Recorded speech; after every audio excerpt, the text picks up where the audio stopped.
Thank you for joining us. We are delighted, double bill actually today. We are delighted to have both Pius Cheung and his lovely lady Erica Dymo as well. Going to give some words of wisdom. So, Pius, firstly, thank you so much for coming back to WPG. I know you did a session last year and the guys really enjoyed it. So we're delighted to have you back.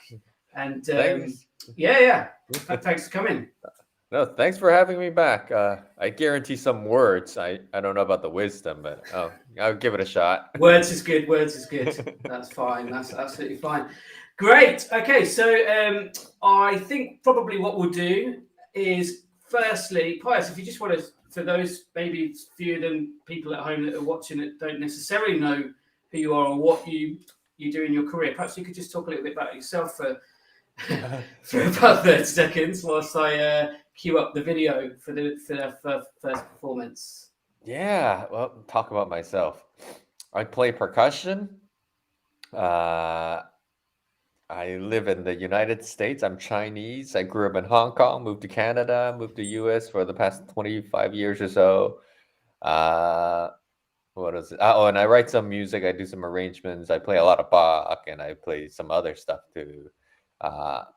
I'm known mostly as a marimba player, but I play other stuff too. And I teach at a university at the University of Oregon. Go Ducks, huh? And of course, my job here is not just teaching marimba. I teach everything from orchestral to like rudimental snare drum, timpani, multi, a lot. Yeah, fantastic. All right, so we're gonna start with a duo, if that's all right. Yeah, sounds great. We're gonna fly you to Las Vegas first. Which is not a million miles from where you are. We've got Ryan and Andrew. Hey guys. So I didn't know. Firstly, if maybe one of you just wanted to talk a little bit about your duet that you're going to perform to Pius. Yeah, this was a duet that was written for a competition put on by the Quay Percussion Duo. And so this is the piece that won that percussion competition. And it's just, there's not really any program notes on it, actually. There's actually no program notes at all. So it's just, there's kind of some different hints of genre in there. My favorite part is our little tango section towards the end. But mostly it's fairly sporadic, but it's definitely a rhapsody. Yeah, fantastic. And Andrew, welcome. This is your first session onto the platform, so welcome to WPG officially. It's great to have you here. Ryan, I know you've already been present, but welcome to you too. So, okay, so this is 6 minutes. So I think we're gonna play the whole thing if that's okay with you guys. All right, let's do it. Don't forget, everyone, to mute your mics, if you could, please.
All right, Pius, over to you.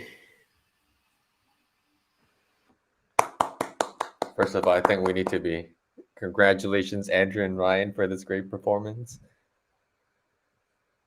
Thank you. So wait, Thank you so much. where's the rest of the piece? What, do you hear me? Oh crap. Yes, yes, we hear you. That was all we wanted and had to present today. The okay. end we have. It's just with time restraints we had. Sure. It goes back to the so we just cut it there. Oh, it goes back to the. Sorry, it's my first time listening to this piece, so. Yeah. All right, great job. So there are a lot of notes. Let's jump right in. What this piece, I think, for me, is clearly influenced by another. At least in my generation, that was a very popular piece. And when this piece was written, I think it's very popular. Do you know what piece that is? Alex Stopa mentioned a piece to us, and I can't remember the title of it, but the way he brought up like the tango part, he was like, it's almost like uncanny. It sounds like the same thing. And then he even played us back, and he was like, look, here, right here. And then when he played it back, it sounded like just the same piece. I can't recall the piece though. I don't know if you're thinking what I'm thinking, but I was thinking couple. Couple. Oh, the couple. Oh, Like toccata. no, There's I quite a was lot- thinking. Yeah. There's quite a lot of aspects in there, particularly like the blend of the vibes of marimba is quite synonymous. So check that out, guys, if you haven't listened to that as well. Yeah. But anyway, sorry to interject. That was what I was thinking. Oh, no, please. No, I was actually thinking of the After Dorman, Uda Krep de Kubra for the dot dot dot dot dot dot dot dot dot dot dot dot dot. Do you know that piece? Vaguely, but Yeah. I know the rhythm you're talking about. Yeah. Yeah. Tim, am I thinking of the right piece? Like dun dun dun dun dun dun dun dun dun. Yes, you are. Yeah. Yeah. Yeah, so I mean, I think it's totally fine. I mean, it's inspired, but they took it in a totally different direction. And so there are a lot of notes through the entire piece. What do we do about that? Sorry, that question is kind of vague. So let me be specified.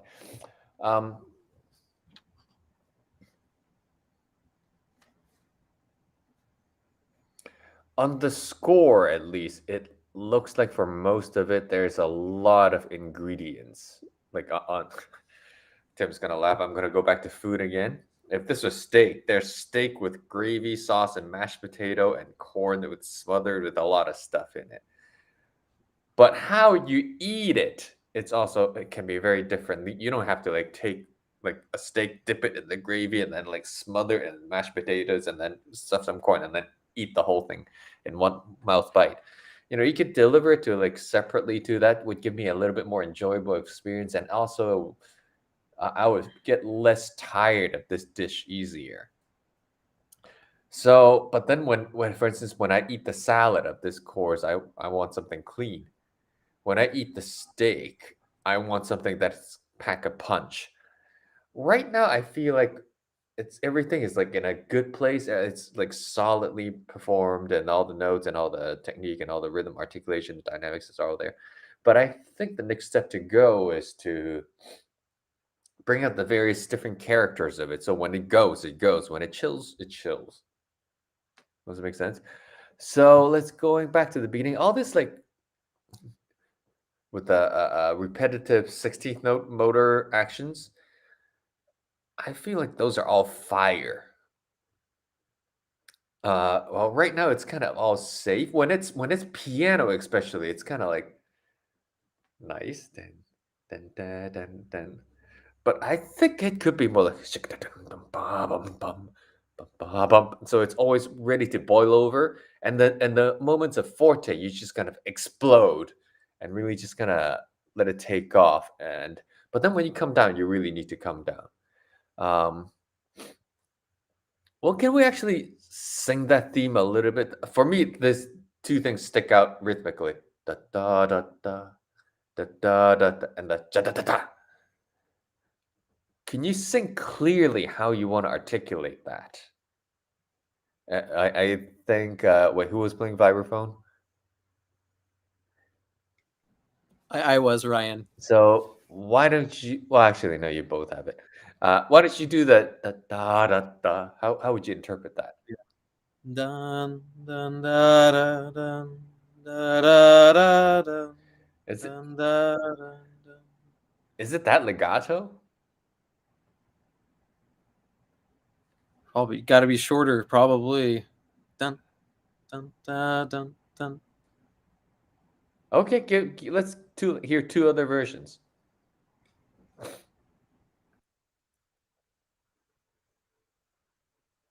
Ryan? Oh, you want me to sing two other versions? Yeah.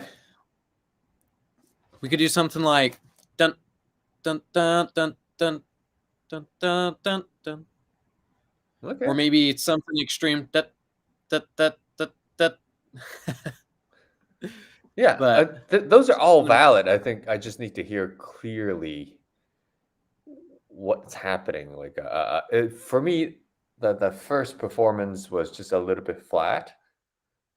There was I could use a little bit more directions, and all the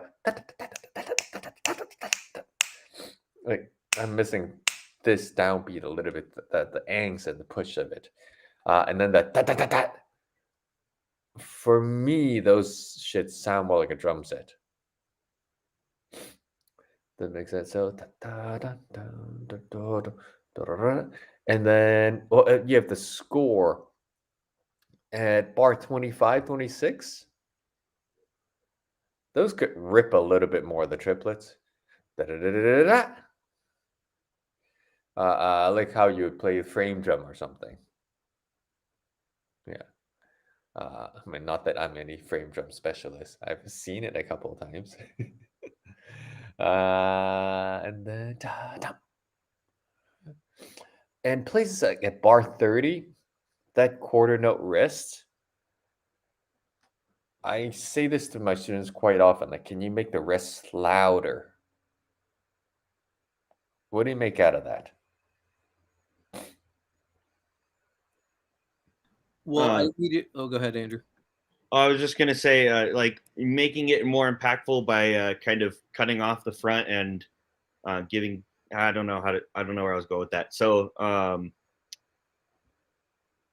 don't know, more of an explosive cut rather than just like, so making the space more obvious. Sure. I don't have a solid answer for this. It's kind of abstract sometimes, and it's quite different every time depending on the concert hall. But of course, the easiest way to go is to make the previous sound like stop right away. But then in any concert hall, especially on marimbas, it's well on vibraphone you can cut it off pretty clearly. On marimba, it just kind of resonates, right? You could do death strokes, but in this case, I don't know if that's necessary.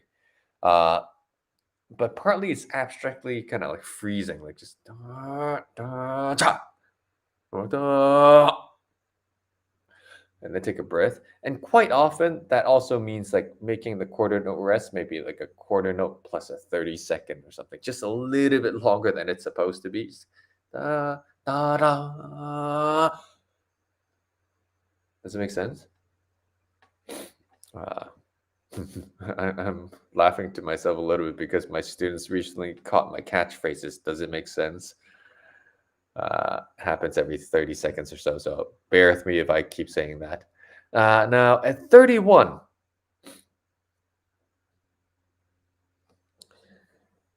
this to me seems like a moment when marimba has the role and takes over as melody, right? But when you're rolling with 4 notes, the idea, and especially with the vibraphone going on top, there's just a lot of notes going on. Like if we're really dictating what's happening, it's hard in comparison to vibraphone to make the tremolo not sound like and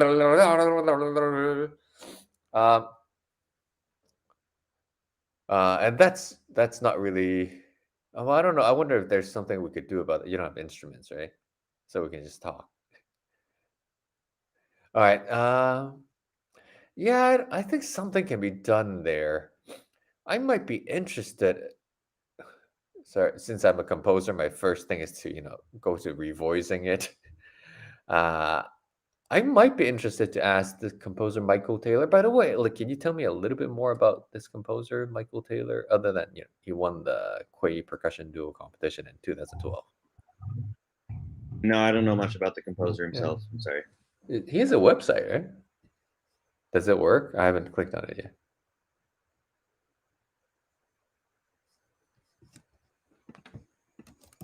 Okay. Are you looking it up now too?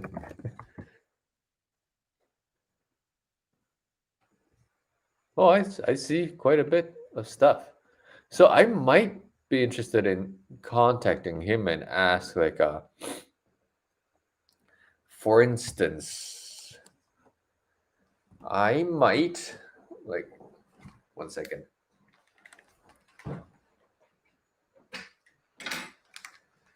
Instead of like doing a tremolo on, oh, I'm gonna move the computer.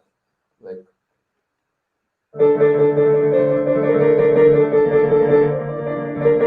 I might just let it go.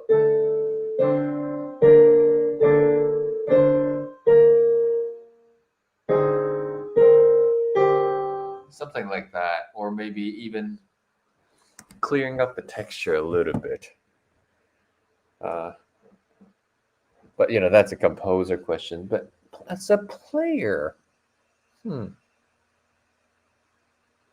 Oh wait, I'm just looking at the music. I noticed, is the melody actually the left hand of the vibraphone? Can you guys tell me at 31?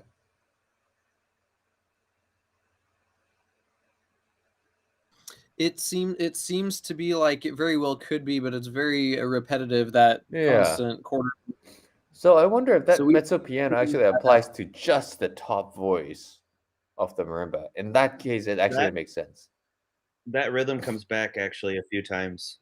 Da da da da da da da da da. We trade that off throughout the piece. The rhythm, at 31? The rhythm that vibraphone has Yeah. at 31. Oh We yeah. play that other times. But can you screen share? Look, for people watching this, they'd be boring, right? If they don't know the scores. I think Thank you. That's like the best screen share. Oh wait, you don't have dynamics. no. Where are your dynamics? They're written every now and then. We have some Yeah, so we've just been kind of putting some in after we learned the notes, which has been recent. So on the score, there are a lot of dynamics. Yeah. Do you have the score in front of you? I have it here, yeah. So let's look at the score. I see like a piano on top with the vibraphone. And then between the vibraphone and marimba line, there's a mezzo piano. And then at the bottom of the marimba line, I see a piano. Mm-hmm. And then, yeah. So this, what it's supposed to do is he starts and I start lower than the texture, and then I come above the texture, and then I fade back out of it, and then we go into the little box section or the. Yeah, sure. But what is that mezzo piano doing? Is that so? That means that's the bottom voice of the vibraphone. Yes, the bottom voice is higher than the rest. Oh, and then you come up. Oh, okay. I guess that makes sense. Yeah, that da da da da da da comes back quite a bit. Okay, all right. I can kind of see that. Tim just told me 5 minutes left, so I better move on to the tango section. This is where I think you could really shine a lot more.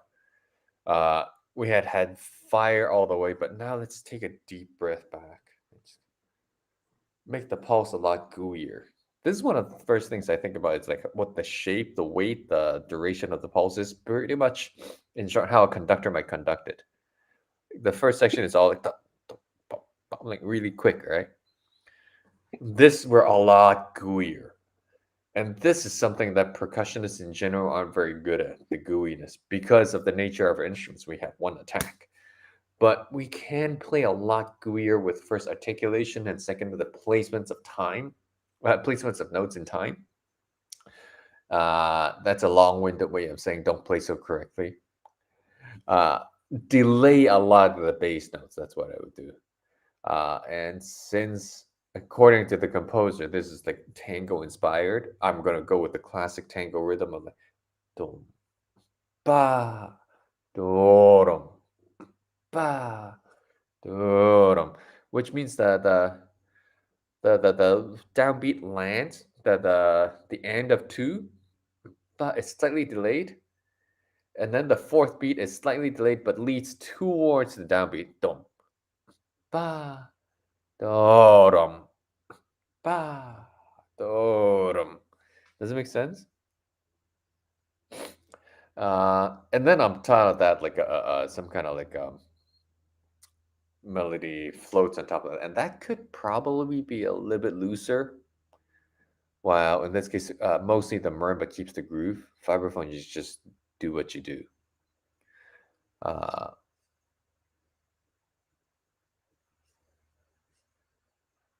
Yeah, it's hard to do without instruments, so we can't really try our hands on stuff. Do we have any questions about what I said? Is this helpful? No, I think spending a little bit more time on it together, we're kind of, well, I mean, we just finished learning the notes. So now we're trying to add in the music. So this has been very beneficial for things that we can add in along the way. We kind of know nuances of what we want to do, which kind of fall along the lines. You've added some helpful additions that we're going to try. I'm not, the part where you talked about reaching out to the composer. Are you saying about just doing it as block chords rather than Maybe. rolling? Yeah. Or I mean, actually, as a duo, figure out if you might agree with me, you might not. So don't do anything. But I feel like there is a lot of notes. There could be places where you can take out some and add more to the texture, so to give it a little bit more room to breathe. And speaking as the composer side, I always welcome like feedback from performers, because this piece is what, 10 years old already.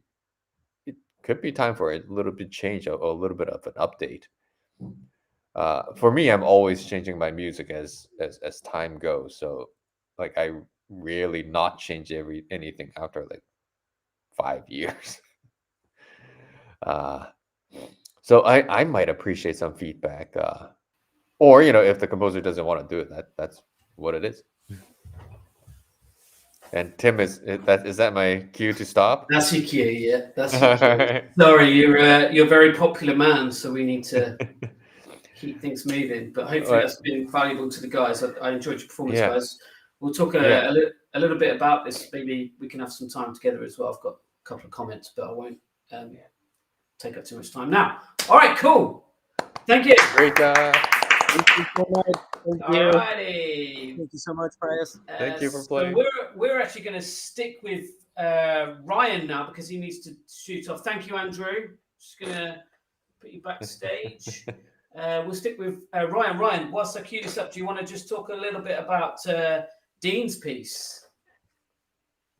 I'd love to. Thank you. Yes. So I'm here in Vegas studying with Dean Gronemeyer, and I decided to do a few of his 6 mallet works. Due to time restraints, I decided to pick one of the 5 short works he does. I'm working on another Too Hot to Handle, but in the meantime, I wanted to pull this one up and get your help with this. I decided to choose Distinctive Personality because that's one of his pieces out of the 5 short works. It's got a good mix of rolls, as well as a little bit of flashy going up and down the marimba. So great piece. I really enjoyed learning it. So thank you. All right, here we go.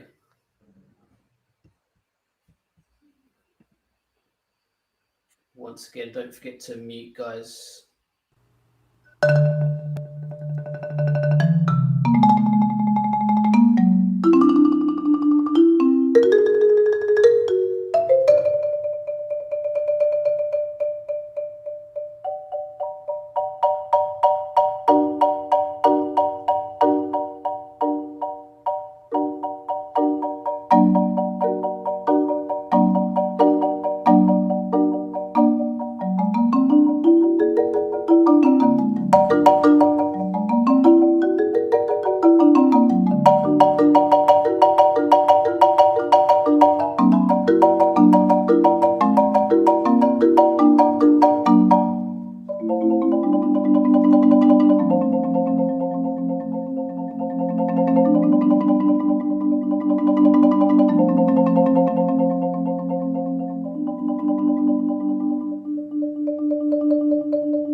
Great Thank you. job.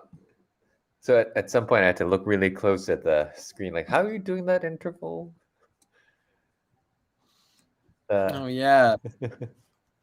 That you know the D, F sharp, A sharp. That's the 6 mile. I don't know how to get that. But yeah, great job. So let's see. I mean, you're studying with the source, so I don't know what else to tell you because I assume you've had lessons on this with Dean.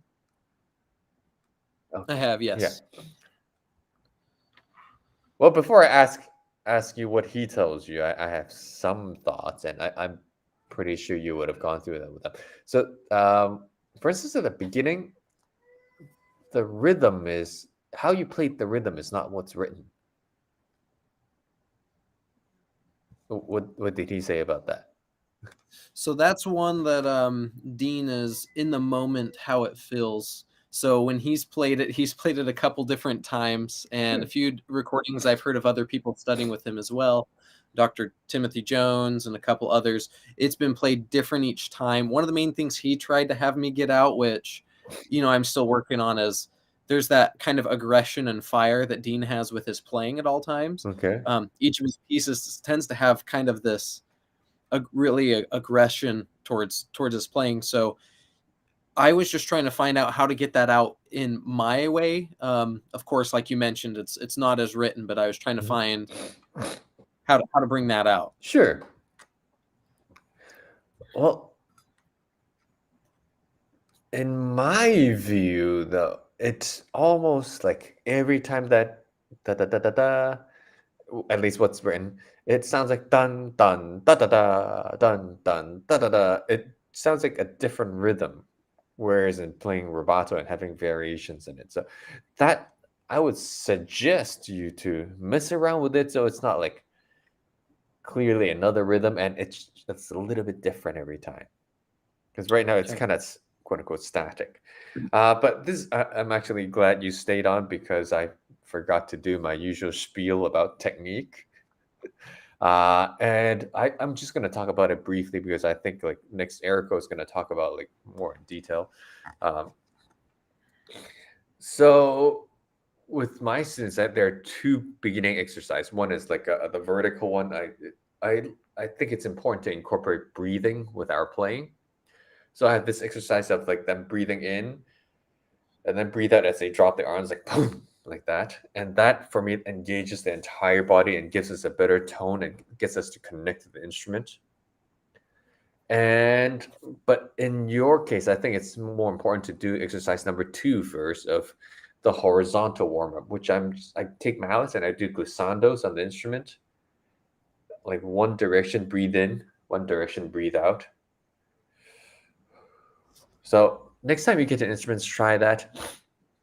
And for me, that is the key to the fluidity and the legato-ness of playing, which I find lacking a little bit in your interpretation just now. Now, I don't know if that's what Dean was going for, but, at the same time, as a composer, you do your job by writing down notes. The next step is just on performers. So you let the piece grow, let the piece mature. The performers adds another layer to it. So I think that's an interesting thing, at least from my side, if I was writing, of like I usually don't want someone to play like exactly what I would play, how I would play it. I want the person to go off of what I wrote. If anything is unclear, ask me. If they have any requests of changes, like I'm all ears. Like, and so the piece keeps on growing. So, of course, it's important to refer back to the composer, like especially when the composer plays the instrument. Like, how would you play this? Of course, it's an important place, but at the same time, a good piece of music has room to grow. So let's see where it grows based on the information you're given. So in that case, like I think a lot more fluidity, at least as a first time listener to this piece, I feel like there's a lot more moments of like fluidity and just a little bit more calm. These kind of like whole tone scale reminds me of like the very like kind of Debussy-ish, like children's corner kind of feel. So, actually, although distinctive personality, does that mean like that the two different chords, so the whole tone scale and then the diatonic ones?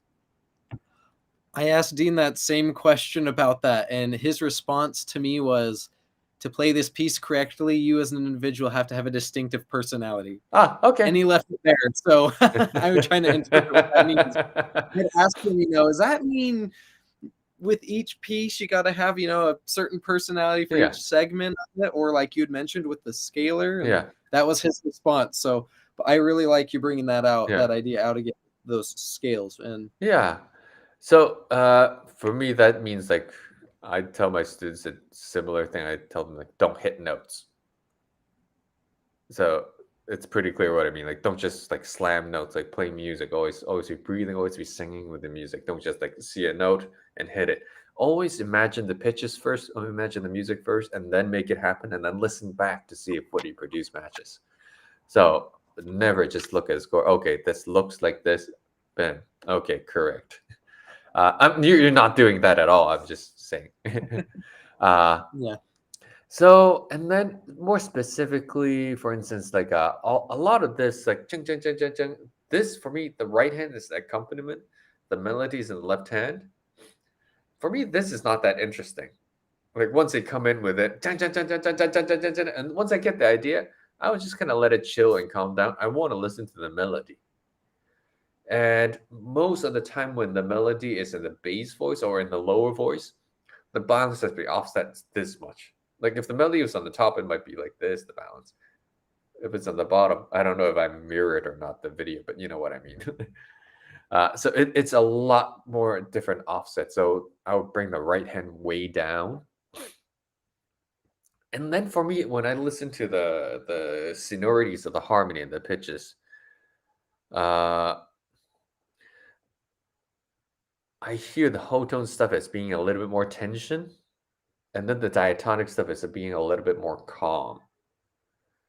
So I would see if there's a way, maybe slow down your roll speed, maybe rebalance your voicing a little bit when you get to the diatonic rolls. So I would just go like, sink into a cloud. I know he wrote forte there. I might be curious to change that to piano or just at least like a loose, warm forte. And then, yeah, every time. So it kind of goes back and forth between these two personalities. I'm going to go with that. Go back and forth between these two personalities a little bit. I would just make it a little bit more different. And, it starts off. Actually, there's no description of the music in the beginning, but I see it majestically. To me, that would lead me to, as an interpreter, think of 58 as the big and heavy and slow one of the whole tone theme. which would lead me to change this beginning to a little bit lighter, a little bit more like floaty, like fairy, like.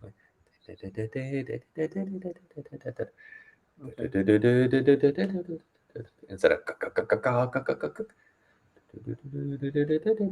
and then when we finally get to the majestically, I might be a little bit more like, wait, there's not enough here, but you know what I mean. Like, and then slowly this at for instance, like 70-ish, this slowly section, I might think of it like a cello.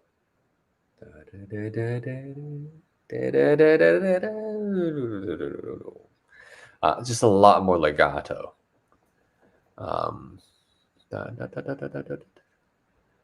And yeah, all these like pause.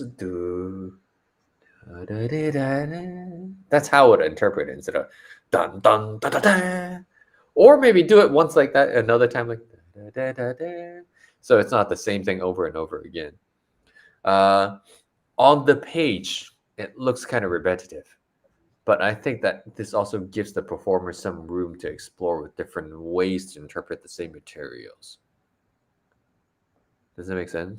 Yeah. Yeah. So I think there's more you could go with here to develop different tone colors. And well, Tim, we still go on time, so I'm going to talk a little bit more about technique then, about how to get different tone colors. And this, again, part of my go-to spiel. Usually when I do a clinic, I have like whole 2-hour spiel about this. But since I can't screen share, I'm just going to like talk. So for me for technique, and the most important part about technique for me is how to get different tone colors out of the instruments. And then, so for me, there are 3 ways we can get different tone colors out of the instrument. First, it's something I call stroke shade, which is kind of related to stroke types, like up, down, full tap. But for me, stroke shade focuses more on the sound. So when I want to get a darker sound, I play into the instruments like that. I mean, I don't even need an instrument. You kind of hear what this sounds like, right? As a percussionist, just a visual.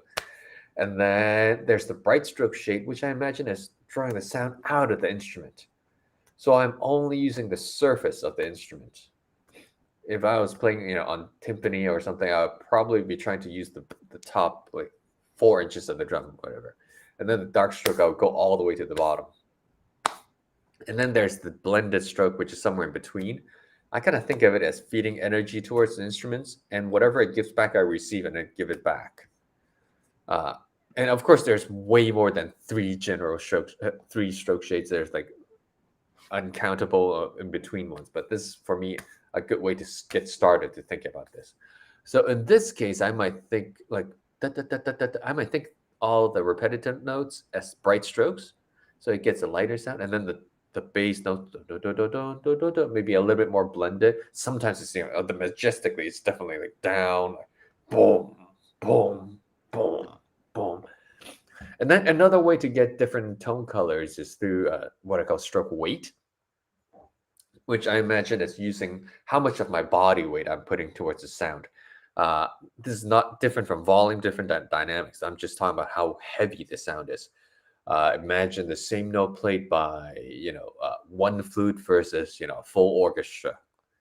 This is the kind of weight I'm talking about, assuming the volume is the same.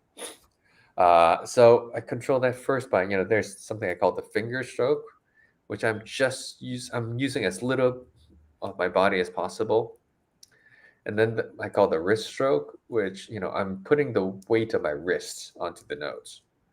And then the forearm stroke, which I imagine is putting a lot more, like kind of like this, the forearm weight, and then the entire arm, and then the body stroke when I put my entire body weight on top of it. Now, of course, everything, even when I'm playing the finger stroke, all the sound should actually resonate beginning from the core of our body. So everything is engaged all the time, but not tight. Like every joint, every ligament becomes like a spring. If I'm activating just the fingers, I need it to come from right here, like just kind of and breathing helps. Breathing is with the instrument. And then in short, the third way we can get different tone colors, and this is more like articulation, is controlling the stroke speed. I use like 3 basic stroke speeds. First, there's the natural one, which is whatever gravity does. This is your general stroke speed. For me, this is my general one, just follow gravity. And I would interpret it sonically as like a good da. And then I might try to slow down gravity and just make the sound rounder and the articulation a lot duller. I call this a slow stroke speed or the la stroke speed. And then sometimes I might like add a little initiation, and I would call this like the fast stroke speed, the ta stroke speed, whatever you. So and again, of course, all these stroke speed, stroke shade, stroke weight things, there's like uncountable in betweens. That's just a place to go with. So something I like to do with my new students, not my beginning students, my new students, like people that I haven't worked with from like first year college or like first year DMA, I do the same thing. I might take some scales or some simple pieces, and this is my advertisement time, or I might take my book colors. I would use that for someone more advanced like you. This would be sight reading material. But using simple music, or actually like Naboja's Funny Marimba book is also a great one, or even just like George Hamilton Green scales, I would just take some of these exercises and okay, let's focus on like the wrist stroke with like normal stroke speed and like a dark stroke shade. Let's see where we go with this. I might make them actually if we're delving even deeper, might take a simple like 2 lines or something, and then write down exactly what kind of stroke speed, stroke shade, so stroke weight you're using. I don't do this all the time. I do a similar thing with snare drumming. I make them like write down exactly a stroke shade and then like stroke types, of course, especially. But the point is to build that into our musical instincts, build our physical instincts with our musical instincts. So by the time it comes to use it, we just naturally cope with it. This piece could be an interesting one to experiment with that with, because the materials kind of repeat, so it might be a good one. And that's my execute. Ha! No, very good. You can keep going because this is general, so that's cool. If you want to keep going on this, that's fine. No, I think that's just about the timing I've spilled my guts. I mean, there's a lot more in detail. Yeah. Of course, yeah. Okay. Yeah. What do you think, Ryan? Do you have any questions? I think that's great. You gave a lot of really good info and a lot of thought, and you phrased it really well to where it makes sense, especially with the breathing going, vertical versus horizontal, something I'm definitely going to try out and apply in my practice with this. This is going to be great. Great. I'm glad you mentioned that as well, because the first time I met you, Pius, you probably don't remember this, but you asked me to like play the marimba for a sound check at PASIC. Really? I thought it was a bar. No, it wasn't. I didn't even know you at this point. And anyway, I was on stage, and one thing that struck me about your playing was like it was very much that way, as much as that way, and so like delicate and subtle, and like that completely makes sense from what you like started talking about a minute ago. So yeah, very cool. Yeah, great. And that's not my original stuff. That's actually from timpani playing, all the way stemming from like Hanger from the Philadelphia Orchestra. That's how he preached the fluidity a lot to all his students. I never studied with Hanger, but I studied with his like grand students. So that's like stemmed down from there, I think. Yeah, amazing. Ryan, I know you've got to go. You're 2 minutes late. Sorry, buddy, but thank you. All right, we'll say good night or good morning to Ryan. Good morning. 10 a.m. Have a good day. All right, cheers, buddy. Bye now. Cheers. Bye. Okay, so next up, I think we're going to go to Elias because David in Venezuela is having a few connection issues, so we're going to knock him along the queue a little bit. So, Elias. Hi. Hey. Okay. Yep. Great. So you just want to, whilst I queue this one up, just maybe talk a little bit about. I'm sure Pius knows this piece, Merlin, but maybe just talk a little bit about the process that you've been learning it and how far along that might help him a little bit get a bit of a picture. Yeah, sure. I started learning this piece already last year and played it in a recital. And as is with this, as it's one of the most difficult pieces we have, it takes time. And now I'm on the second or third go at it, trying to make it even better and improving it all the time. So this is just a live take I did the other day. First take I did just to get an authentic kind of masterclass feeling. It has a lot of mistakes, but that's life. Hey, Elias, where are you from? I'm from Sweden. Oh, okay, good. Shall we? Yeah, let's. All I'm right. gonna mute myself.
Great job, great job.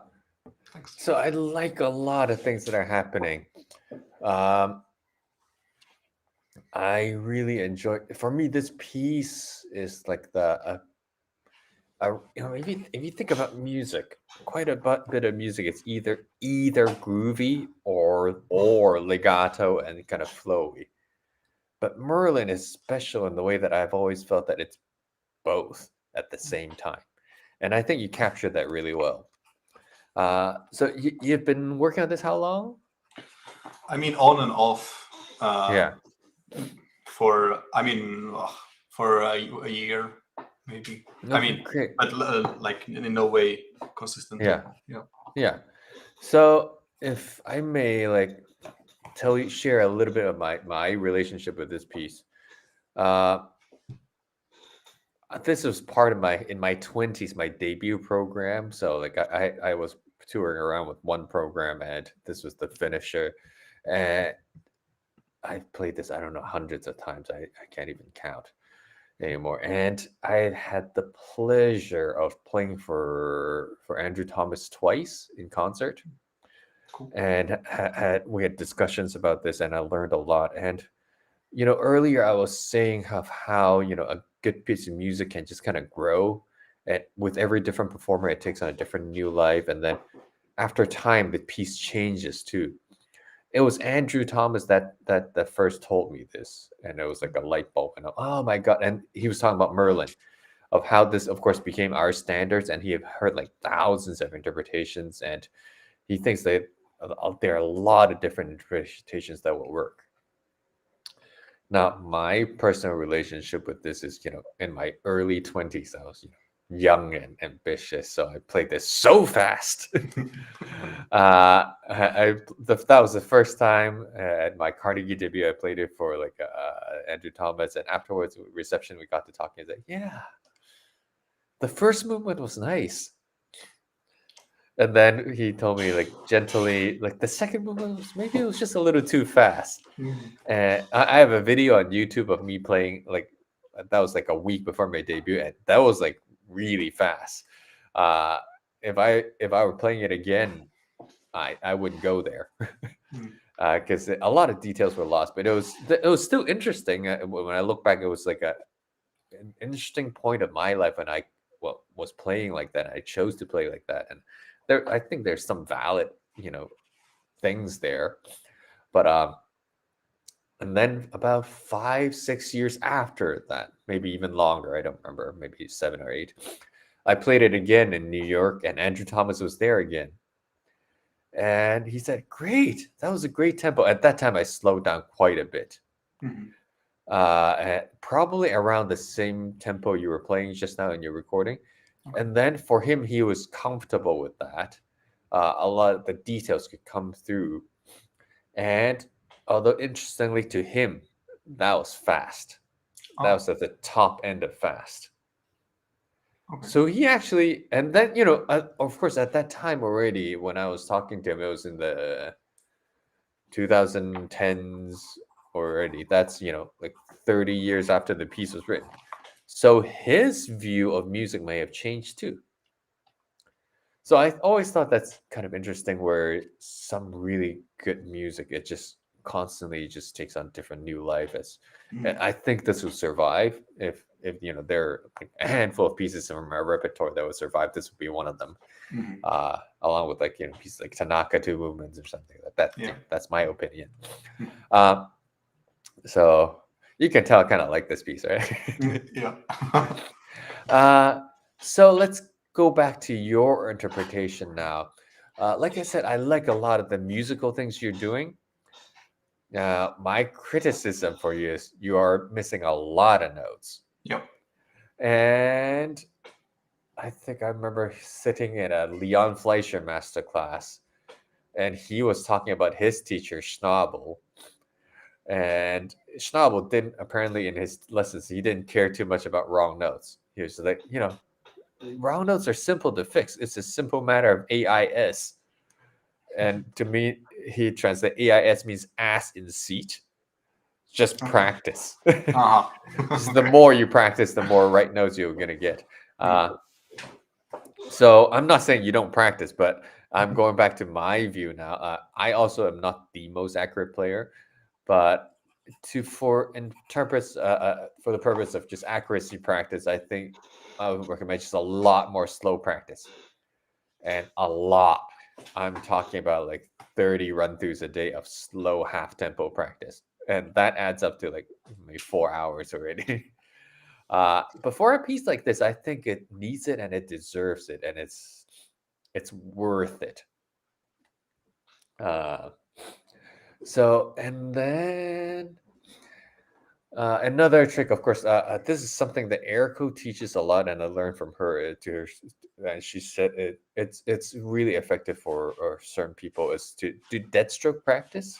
Yep. Do you do that already? No, but I've heard on some masterclass her talking about it. Yeah. I personally don't do it too much, but I've recommended to my students, and it's proven effective. For me, it's when I was in my debut mode, I was playing this like literally like 10, 20 times a day, every single day. And then I might like do it like once at 3/4 tempo, and then once at like full speed, just to Now, two things I thought was also missing. Number one is breath. Okay. I think you could breathe with the instruments, breathe with the music a lot more. Of course, obviously on the wrists, dun, dun, dun, dun, dun, dun, dun, dun, dun. Da, da, da, da, da, da, da. Usually breathe in tempo. Da, da, da, da, da. Da, da, da, da, da, da, da, da, da, da, da, da. And even at the same time, breathing through the music as you're playing, like ding dun ding dun ding dun ding dun ding dun ding dun ding dun ding. I would maintain slow breathing here, actually. Dun, dun, dun, dun, dun.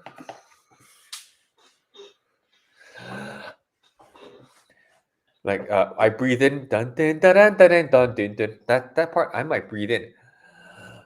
Dun, dun, dun, dun, dun, dun. So that long phrasing comes through.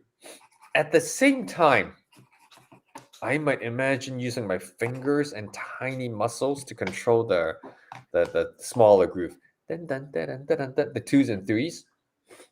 The groupings. I think it's really important to bring out the groupings too while maintaining this resonance. If this was orchestrated, I would imagine. Actually, I still imagine a marimba, but quite often there's like string orchestra or winds in the back sustaining. Probably some piano, maybe some cymbalum in the back too. But definitely, I imagine there could easily be an orchestra in the back. This could be a concerto, like helping out the marimba with sustain. Another thing that I thought was sometimes missing, not all the time, is the articulation. Merlin is so difficult that after 20 years, that when I'm looking at the score, I'm always finding, oh, I missed that one articulation, I missed that one accent, or like I'm actually not 100% like connected with the groupings here. Like for instance, for me, I think the tricky ones, din dun dun dun dun dun dun dun dun dun dun dun dun dun dun dun dun dun, like those 2 3s, like that gives it an extra zazz. And also sometimes like on the very last note of a grouping, he might put like an accent, like which is like the main part of the first part, like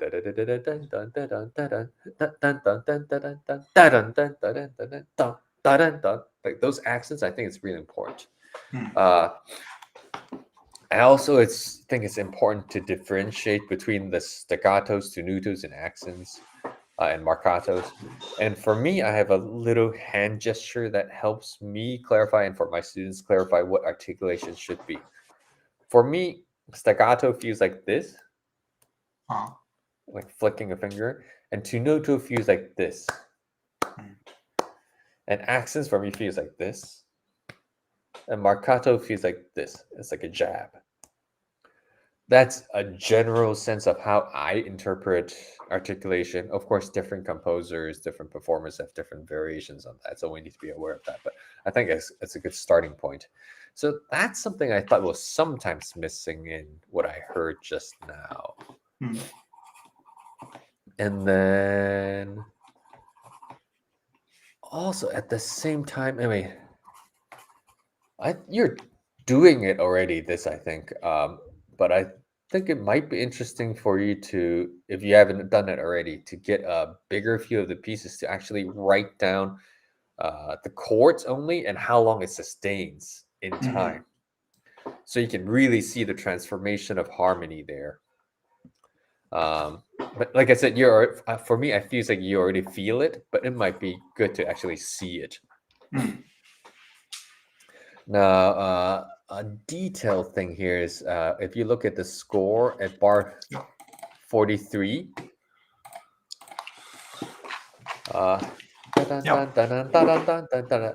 for me, that mezzo forte jump is really important. And those accents, of course, those accents that in not proper places are especially important. So I think that's important. Let's see. And then, once we get back to the first movement melody, string orchestra immediately. The first movement for me is definitely not a marimba piece. That's a string orchestra piece. And there's like one moment that's like a low brass, like bah. I don't really hear marimba in the first movement. The second movement, yeah, I kind of hear marimba with other stuff.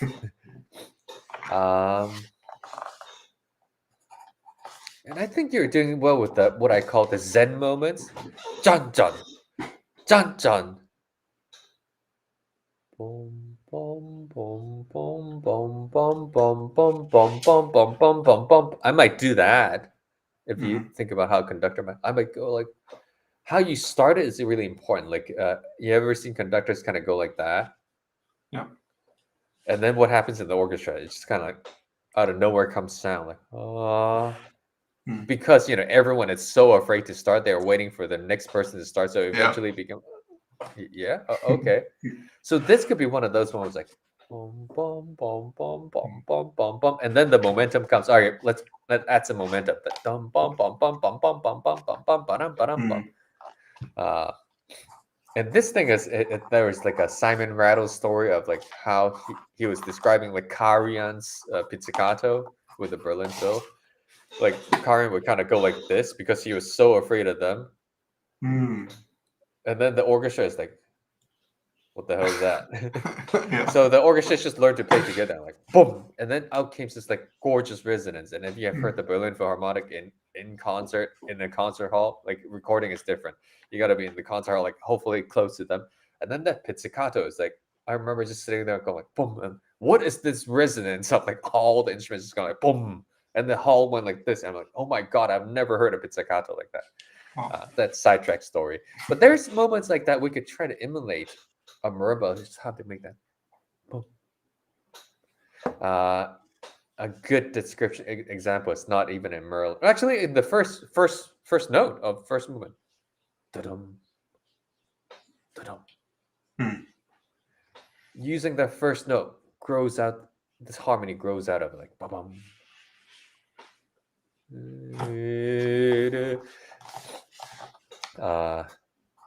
There's no da-dum here, right? I don't remember now. No da-da here, but all the other chords are kind of like da-da-da-da-da. Now this page 5, the first movement moments, I think it's also really important to like have the strings, and then going back to the second movement, groovy stuff for it to be immediate change quite often, not transition. And I see Tim's beautiful face, which means sorry. All good. Yeah, no, I think I need you in my life for lessons, just so it's time. Otherwise, yeah. Hire me. I'm up for it. All right, great. Thank you, Elias. Well done. Great. Thank you so much, Pius. Thank you. Great job. Thanks. Alrighty, so I think we'll just pop that one off. And let's see if David is there now, because we're going to go to Venezuela. Ooh. Hey, David. Hello. David. How you doing? Very well. Great. Do you just want to, whilst I cue the video, maybe just tell Pius a little bit about yourself and the piece you're going to play, and I'll cue up the video for you. All right. Okay. Well, I am Venezuelan percussionist. I'm currently living in Caracas. I'm part of one of the professional orchestras in the Sistema and part of the Catatumbo Percussion Ensemble. Okay.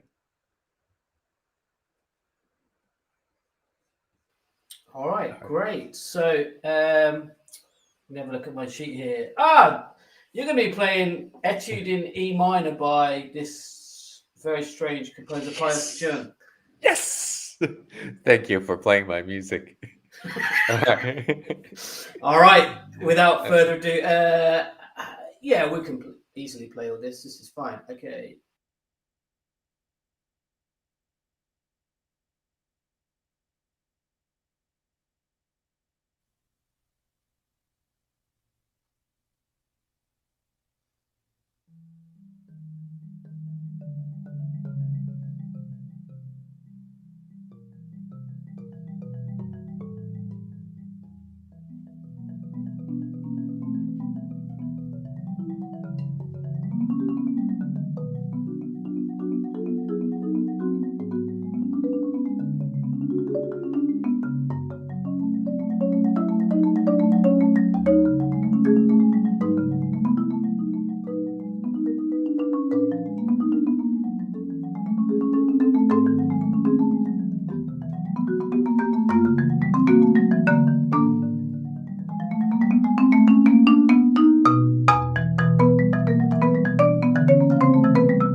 Bravo!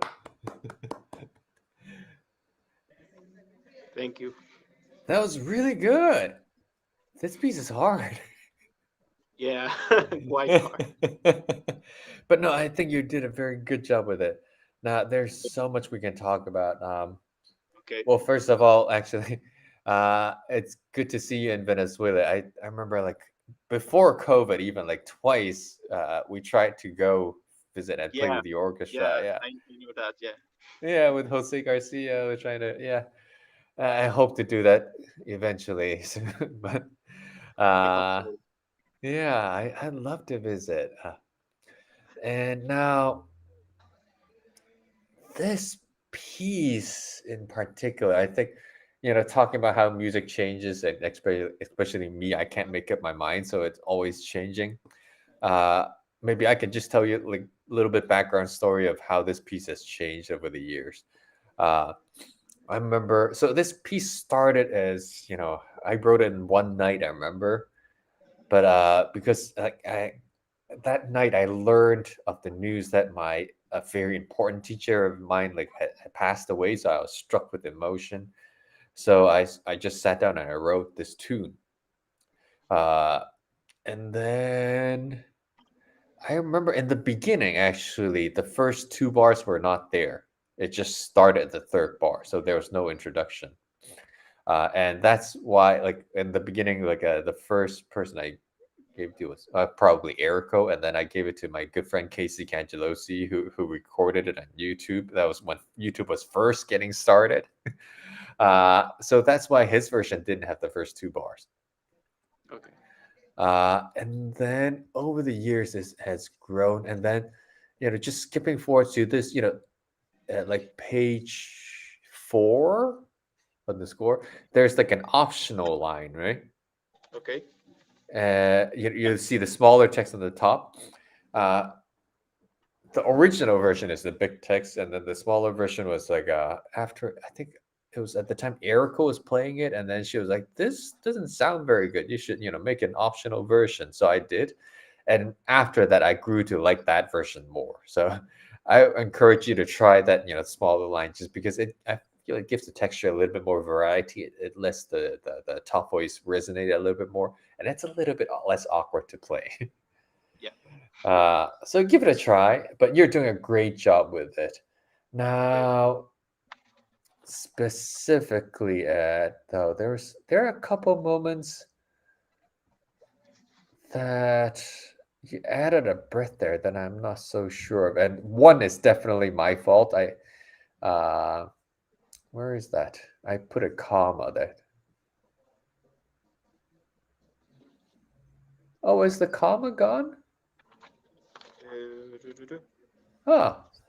So at page 4, at the end of the the fourth bar there. Da, da, da, da, da, da, da, da, da, da, da, da.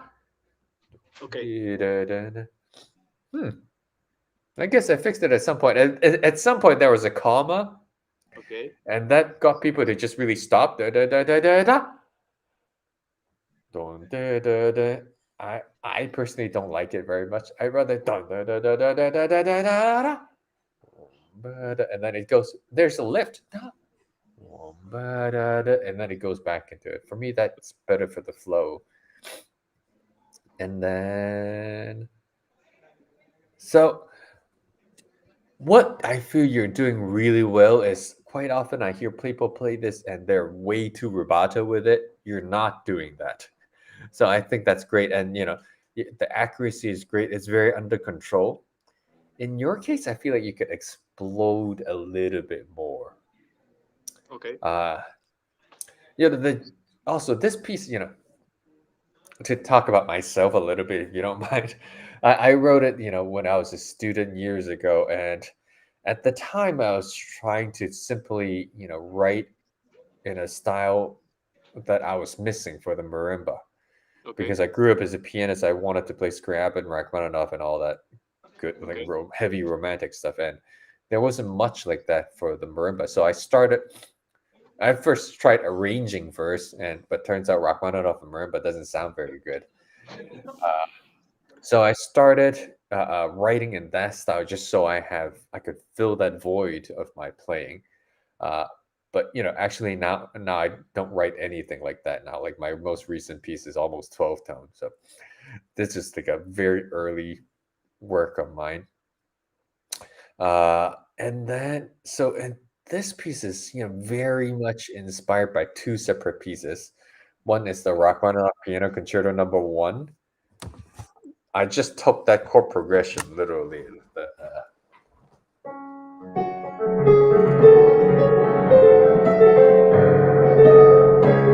Right. Transpose it down.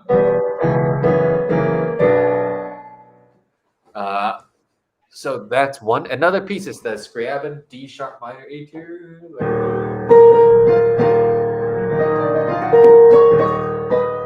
I took the feel of that and then kind of mixed matched it into this piece. So for me, I think I would encourage you to listen to especially this recording that inspired so many things in my playing. It's the. Can you still hear me? Yeah. Okay.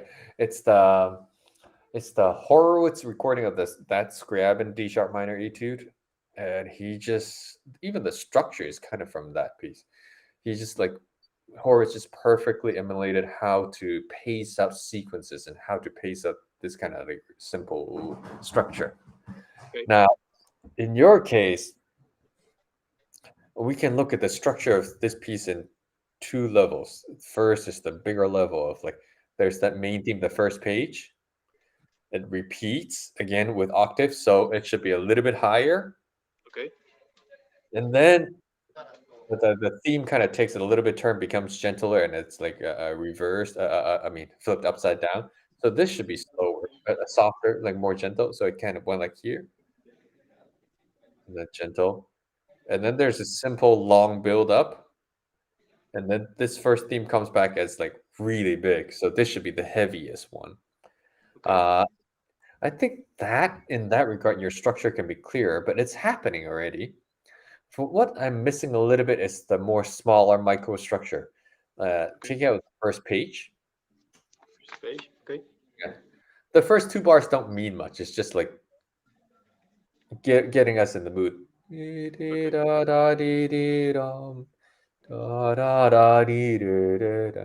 And actually, looking at it, I might even change the swell instead of 2 beat, 2 beat, 2 beat, 2 beat. I might change it to 1 bar up and then 1 bar down. You could try that to see if you like it.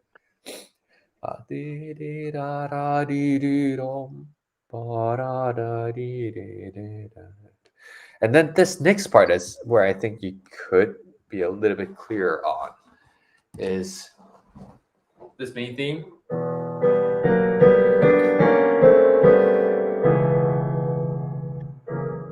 And then it rises one level higher.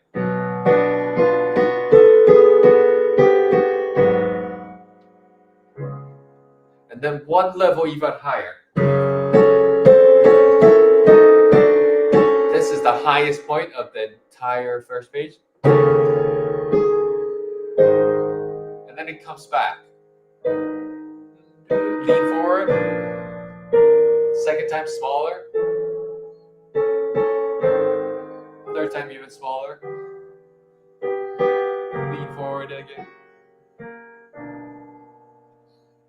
So I think this is really important to recognize the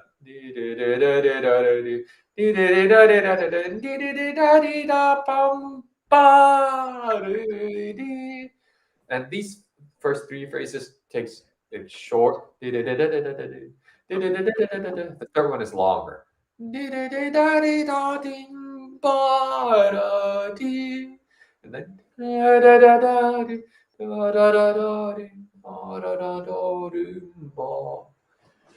so I think this is one thing you could do a little bit clearer in your playing, since you're so under control already. And I feel the harmony can be your guide a little bit more too. It's just tension, release, tension, semi-release, and then release. Tension, semi-release, and release. Tension, semi-release, release. Temporarily release. And then also, I think you're doing quite well with this, but it can be even clearer. This is the melody. And then the second part, the hard stuff, it's not it shouldn't get in the way of the melody. Okay. So it shouldn't be flat, it should be phrased, but the melody should be loudest. Does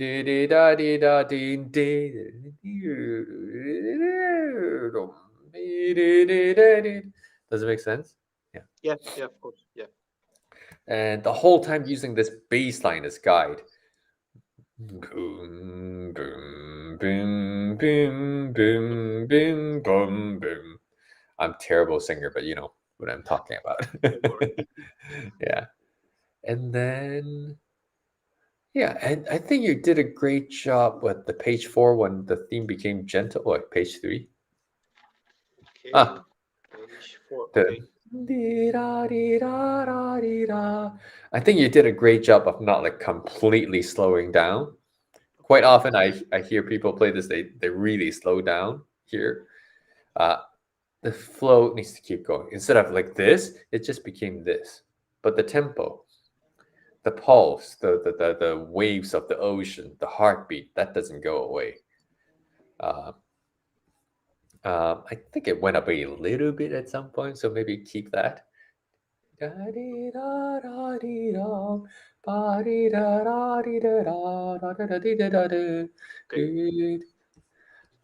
then, like I said, don't stop.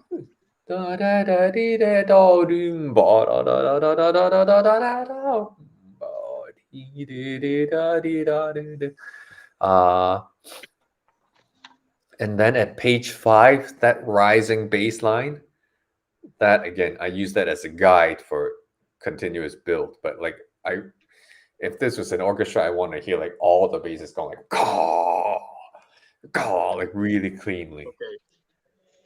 And then at the meno moso, at the heavier, I think you could, depending on what tempo you're playing at, maybe like playing a little bit slower. Okay. So it feels bigger. Like at a certain point, the marimba tops out volume wise. So to make things sound bigger, like just play a little bit slower. Like gong gong gong and Horowitz did a great example of that at the end of the Scriabin Etude. He just like went for it, and it's actually a little bit slower. But then at some point he loses it, and just like went for it, and then you hear like the piano string vibrate so much that it's hitting against each other, and that could probably be your moment in the second to last line. Or actually, maybe at the last page. Okay. I might kind of lose it in the third part of the last page.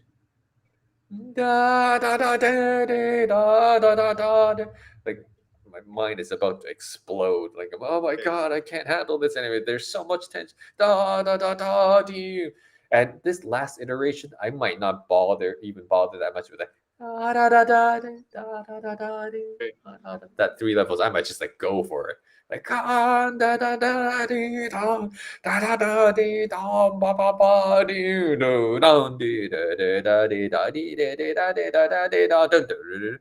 I think it'll be nice if you don't stop at the press stuff. Just go for it.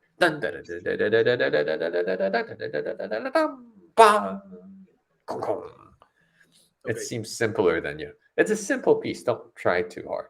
It's just let it be. And that actually, I never got around to doing this. Oh, 2006 I wrote this, I guess. Oh, a while ago. So I never got around to writing an OCL line for the last 2 bars. Okay. But if you go on YouTube, check out my recording. I actually changed that passage too. I couldn't play it. It's too fast for me to play. I wanted the tempo to go fast. So I just changed it to like double stops in the right hand, and then the left hand is just do some black keys, and the right hand just go. So I mean, feel free to experiment with that. It's not. It just kind of goes up between the 2 layers of the keyboard. It's fine. Yeah. Do you have any questions? Well, you actually answered one of my questions. That is the meno moso of the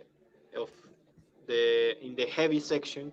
One of my question was like if I can be more heavier at the tempo. I think so. You actually me that I can. Yeah, I think so. I hear timpani there. Okay. and in the middle section that starts at the third page, pa, pa, pa, pa, pa, pa, pa, pa, da, Yeah. da, da, da. In that section, I was wondering if I was so much freely, or if I can be more freely. And you told me a little bit about that, and Yeah. about the left hand, the quite difficult left hand sometimes. Uh, I etched both ways, the Yeah. big, the big one and the small one, and I Yeah. personally prefer the big one. But Okay, great. I want to know if the balance of the melody and the left hand was good, or if I can be more comfortable with the left hand, maybe. I don't know. I'm gonna have to hear you play it to see. Okay. But actually, speaking of this part, actually, when I wrote it, I didn't plan for people to play like dun jung dun dun jun dun. I was planning dun jun dun dun Okay. jun dun. Yeah, try that Okay. to see if it flows better. That's how I played it when I played the bottom line. Okay. Uh, Great. I should have written better. I hear an orchestra going. I think you need to go to orchestra rehearsal or something. You know? Yeah. I also Thanks. see Tim's beautiful face. So. Yeah, there we are. I'm sure this goes for anyone. I'm sure if you got any further questions, like you can email Pius, and I'm Of sure he won't, course. won't mind Okay. just writing a Yeah. quick note back. So, but sadly, we do need to move on. So, thank you, David. Thank you, David. And if Ex- you do need to get in touch with me, Facebook Messenger works quite well Okay. for Yeah. me. Great. Thank yeah, you. yeah, Yeah. yeah. Amazing performance. That piece is rock solid. I tried learning a little bit once myself. I was like, this is harder than it sounds. Me It's like- too. I tried learning it a bit myself. Like, whoa, this is harder than it sounds. I better leave it to Erico. Nice. It's seriously hard. So well done, David. Very good. Thank you. All right. Ciao. Adios. All right. We're going to go now to who's there. We've got the Holmes duo and we've got Albin left. Is any of you guys available? Just checking in. Oh, they dished us. Albin. Let's go to Albin because that was part of the schedule. So, hello, mate. Hi. Hey. Can you hear me? Albin. Hi. Yeah, all good, all good. So, Nice. do you want to just very briefly, because we are running Pius, we're going to overrun a little bit. I'm sorry, but we did start a bit late as well. So, Yeah. do I you know want this one. to just say a little bit about yourself and the piece?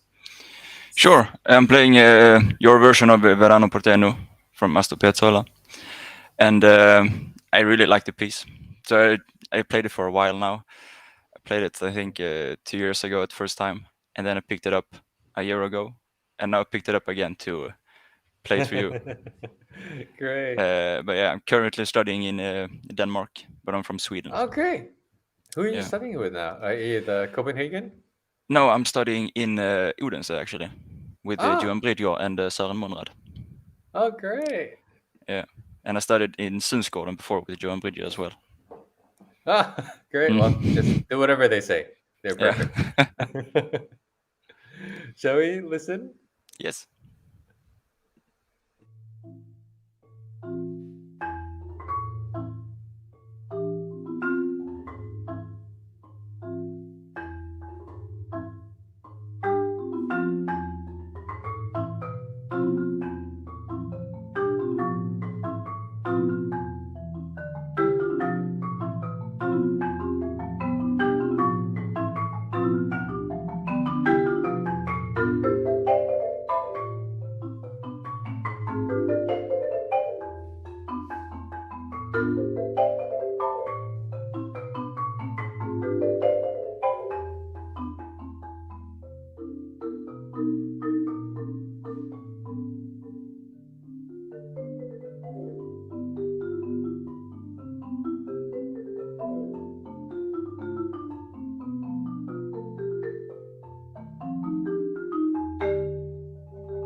That was great. Thank you very much. Ah, this is hard too. So maybe if you allow me, I can tell you a little about my process of how this came about, and then we'll go into your playing. Yeah. I mean, who doesn't like Piazzolla? It's just one of the most beautiful, seductive music ever in existence. And I remember being introduced to Piazzolla, during my college years, and my mind was completely blown. And ironically, my first Piazzolla recording wasn't Piazzolla playing; it was Don Kramer's album with Piazzolla works. So it's just like a string orchestra. So, but I mean, Don Kramer is not too shabby. So it's pretty good. And then later I discovered the Piazzolla quintet playing, and I'm like, oh my god, this is like amazing. And I've always felt to this day that when Piazzolla when you listen to Piazzolla play his own music with his quintet, it's amazing how sometimes even like very similar chord progressions, melodies between two tunes can sound completely different. I mean, because let's face it, in terms of like musical chops, the composition of chops wise, like a lot of chord progressions are very similar between a lot of his tunes. But how he treats it is very different. So like every tune is slightly different, and then when his quintet plays it, it just becomes like deep art more than just like nice tune. And of course, that's usually our goal and try to play Piazzolla's music. Now, as a novelist in tango, I haven't lived in Argentina for like 50 years or something and grew up with that style of music. I try what I can do with the arrangement.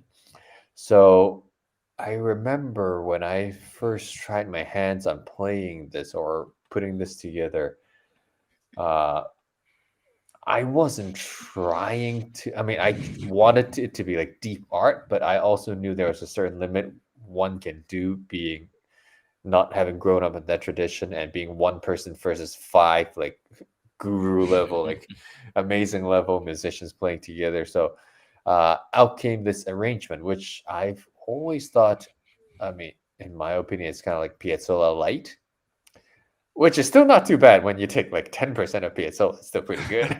It's a great arrangement. Oh, thank you very much. And years later, actually, I did like a marimba, a trio version for two marimbas and vibraphone, and then after that, there's marimba duo version, which I play with Erico quite often. And I think like if you check the duo version out, I think that one's more interesting than the solo one because there's more. It's more Piazzolla. Okay. And I do remember thinking at that point, like, because I don't know that much about tango or Piazzolla's music, I will probably only do one tune and include everything I could say with this genre in it. That's why in this arrangement, if you notice from page from like bar 116 and on, Or 116. yeah, that's something else. Oh, yeah. That is not Verano Porteño. Oh, yeah. Yeah, and then at 149, that's actually Adios Nonino. 149. Yeah, 149. Okay, yeah. Da-da-da. That's Adios Nonino. I just threw that in there because I Okay. also love that tune, Yeah. but I knew I couldn't. I'm not good enough at Piazzolla or tango to make it sound completely different. Oh, But I just couldn't resist playing that one theme. I just threw it in there. And then it the fits very very ending well. is It's, yeah. Yeah. But the interesting thing is when Piazzolla plays it, it's very similar chord progression and very similar tune. It's completely different tune when he plays it. Yeah. So I thought that's always kind of interesting. So and then in terms of the arrangement, I think well, since we're here at the ending, like from 116 on, there's less substance in the music. That's just for me licks. That's just for me a point when I feel like, again, at that stage of my life, I wanted to show off, like check out what I think I can do. So from 116 and on, I think you just got to push. Just play fast. I mean, start slower so you Mm. have somewhere to build. It's not Yeah. just fast; it just needs to keep building, and it needs to continuously crescendo, continuously gain momentum. So Mm. we're always continuously like going to the very last note. Okay. Yeah. I feel like adding some dips in there because of the writing. There's not enough substance. There's not enough space for us to do this in the notes. Yeah. It only go like this because it's a simple growth. Yeah. So now going back to your playing. Hmm. Something I feel is missing is the groove. Okay. And by that, I mean, I think I was talking with the first duo earlier about there's a tango section. And tango, for me, there's this rhythm is always there, like jump, jump, jump, jump, da-dum. And for me, it's like da, ba, sorry, da, ba, do, ba, do. For me, the first beat kind of lifts, Hmm. and then the second beat kind of goes. No, da, oh, sorry, da, ba. Maybe kind of like da, ba. Fourth beat leads towards the first beat. Okay. Yeah. So this inner groove is always there. Sometimes it's more apparent, like sometimes, like the slow section. Dee da da da da dee da da da dum boom. Dee da da doo. That's still there. It rarely goes away. I mean, there are moments I Mm. just kind of spend the time, of course. So that's something I feel is missing. If you had instruments, I would ask you to play together, but yeah, Yeah. let's talk about it. So, in this Mm. opening, cha, cha, cha, I think it should be like cha, cha, da, dum, cha, dun, cha, cha, dun, cha, da, da, da. And then from the fifth bar, it accelerandos. It doesn't suddenly Mm. speed up. Mm. So because again, I want to dance. I want the heartbeat to always push the music along. The Yeah. music notes, everything we play is built on top of this rhythm groove that's inside. I'm sorry, I'm pounding my gut. It's Yeah. yeah, like Okay. so Yeah. it's don't cha da da da don't cha ba da da ba. Quite the heavy quarter notes. Okay. Yeah. I feel they're like this. Even though it's Mm. mezzo piano, it's the bass is very important. Mm. At the same time, this groove is still there.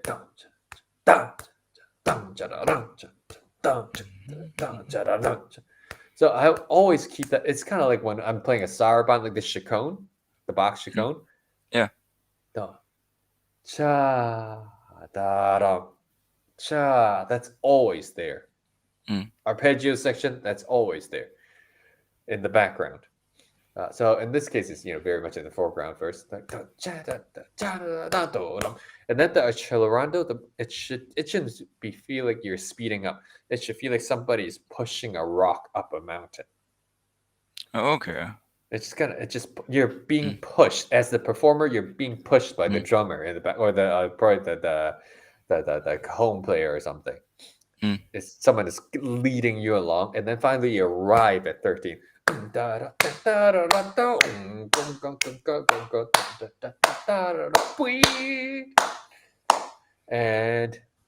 I don't remember. Did you do glissandos? Yeah. Ba-da-da-dum-da-dum. Yeah. Yeah, okay. Yeah. Exactly. I did. Yeah. I don't remember hearing anything weird, which is good, because quite often I hear people play those glissandos. It's like too much, and they follow through. I mean, it's that glissando is supposed to just emulate the bandonian going like that, like. Yeah. Okay. So Yeah. for me, yeah, I just throw it down, and then I don't really think about the glissando. I just go and then just move down. Yeah. I just want to try to have the bass so it's in time mostly. Yeah. So I think Yeah. you did well, but I need to watch your recording again later to remember. Okay. Gong, gong, gong, gong, gong, gong, gong, gong, gong.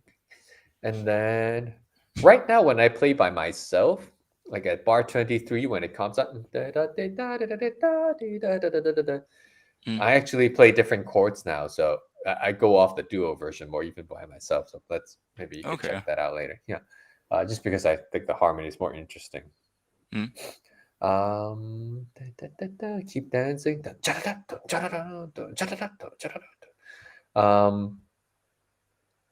And actually, right now, when I play again by myself, I go off a duo version. So at bar 39, it's different.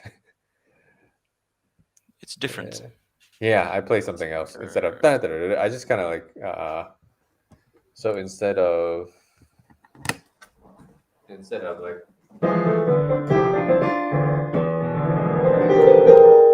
instead of that, I just kind of like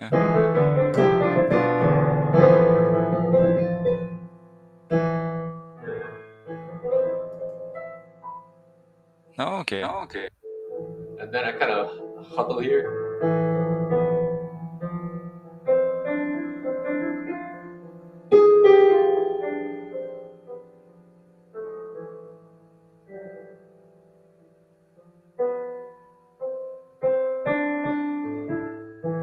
Something like that. Mm. Yeah, so that's another version you could explore. Yeah, we'll check that out. Yeah, for me that kind of like just goes into it instead of like stops and then new section. Yeah. And then this whole new section, this whole left hand is kind of like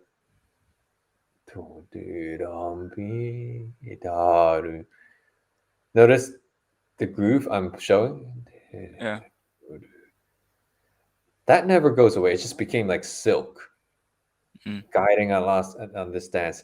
You know, this is the moment probably, you know, the two dancers are looking at each other. And then in loving eyes, and then there's some smoke in the air, and then they're kind of doing this like this conversation kind of thing. And on top of this groove in the left hand of the right hand flows.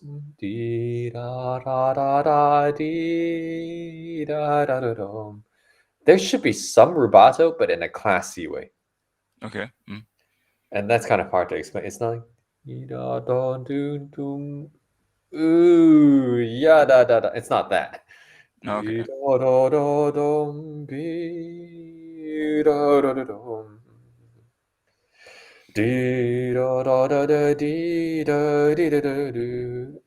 rubato doesn't really like dwell on notes. It doesn't like ooze into notes. It just kind of gets there, but kind of holds it a little bit.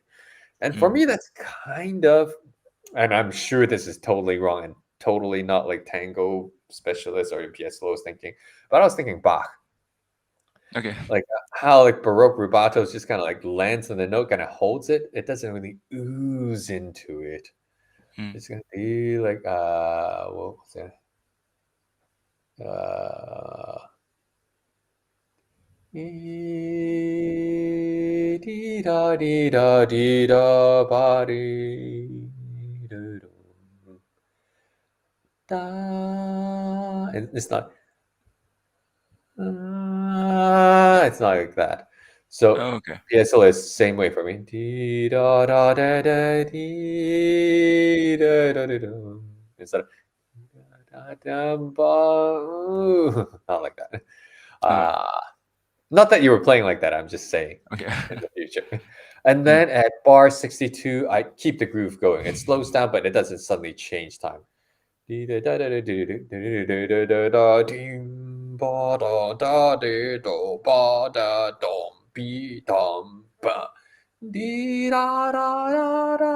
then for me at 64, I see this perfect posture guy with like a black zip t-shirt and a rose in his mouth going like that.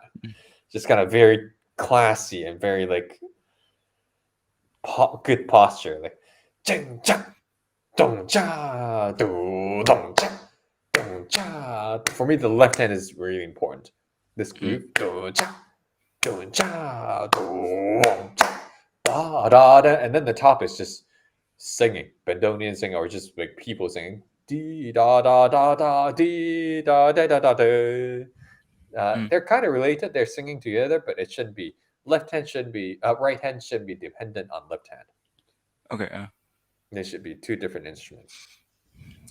And then at 76, it gets pushed faster. It doesn't get fast. It's pushed faster. Yeah. Like ching ching. Like the left hand is pushing the. Well, no, just someone is pushing you behind.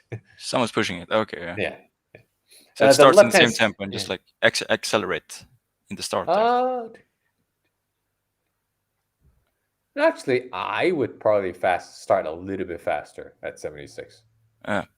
Yeah, but not like because I have to play faster, but because the music's momentum is guiding me to play faster. Mm. Yeah. So you're playing faster, but at the same time, you're playing behind the beat. If that makes any sense. Yeah, I think I go a bit up and down when I played it. Yeah. I don't Yeah. think I play exactly in time that part. Yeah. Mm. And the trick is the groove. It's like, how do you play like a little bit groovy, but not like completely out of whack? That's tricky. And if Yeah. we're in the same room together, we'll probably just play together and everything will be clear. Yeah. And then the return, the same thing happens. And then, like I said, at 116, it just flies and goes. Mm. Yeah. And then something I feel is missing is the cigar smell. Cigar smell. That thick cigar smoke in the air feeling of the piece. Right now, it's like too pure, too clean. Okay. Yeah, I feel it needs a little bit more of that musty flavor. Through the whole piece or a specific section or.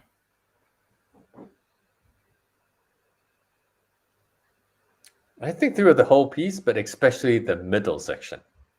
Especially the middle section, yeah. Yeah, So it this just cigar needs a feeling. little that heavy like. Instead of like, oh, I'm a young, good-looking boy like Albin. Like, be a little bit more like older. Be a bit more older. Yeah. Like actually should express it more, or in a way. No, it's very hard. It's just don't rush into things and just kind of like sit back, I think. Okay, yeah. And let the music. This is very important. Is to follow the music. Don't lead the music. Mm. Does that make sense? Yeah, I understand it at least. Yeah. And that's very hard to do. Is to get out of the way of the music and just follow what it takes you. And it's even harder to do when you're a composer. I'm starting to get the hang of it. Just like write and then let the music do its thing. Yeah. Don't get in the way. I'm gonna experiment with it and check it out a bit. Great. And Tim's beautiful face is back again. Yeah. That's one, Albin. Thank you. Thank you very Great much. job. Thank you so much. All righty. And finally, we're going to have another WPG debut for the Holmes duo. Holmes duo. Hey, guys. Hello. How's it going? So Holmes duo. Yes, we've got Cody and Ben. Been playing a duo together. They've been really successful. They also write their own music, so I know you're going to enjoy this one. Oh, yeah. Pius. Some of it's been really successful. I just looked. I checked the count, guys. You got over 500,000 views on one of your pieces, so that's pretty cool. So Yeah, I think it actually just hit 600,000 like last. really? Yeah. Oh. Oh, really? Oh no, you're right. You're absolutely right. I misread that. 600,000. Yes. Wait, what is this piece? It's not the one we're listening to today. The popular one's Okay. called Insomnia. It's a marimba duet. Insomnia. Insomnia. All right. Yeah. Check it out later. It's pretty cool. So I'm putting in my. I'll just queue up your video. Guys, do you want to talk about what you're going to sort of present today? And maybe also, as it is your debut, just talk a little bit about yourselves a little bit. That'd be really nice for everyone watching. Hey, Ben, we can't hear you. I don't think. So, are you brothers? Yes. Okay. Ben is the older brother, and I'm the younger brother. But it sounds like Ben's having some audio stuff. Okay. There you go. There Sweet. you go. I had the wrong mic on. Okay, so basically what we did, we kind of put three new pieces together because we got selected for this. I work at the University of Oklahoma, kind of doing marching band and some adjunct percussion lesson stuff. And Cody works down in Houston, so we're a bit of a distance away from each other. So having the duos kind of an excuse to get together and see each other than, just on like Christmas. So, and we'd make like a video. We actually got to play these new duos at a couple schools earlier in May. So we didn't get to perform live, but we like to get together and make this. This was like we practiced all day, 3 duos, and then we recorded all the next day. Got to hang out some. So this one, Comet, it's kind of just, it's really chill. There's like it's kind of a chord vamp, and we can take solos over it, and there's some time signature changes, and so it's just really fun to get together and play some things. It's amazing. Well, shall we listen to it first? Sure.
That's awesome. 600,000 views.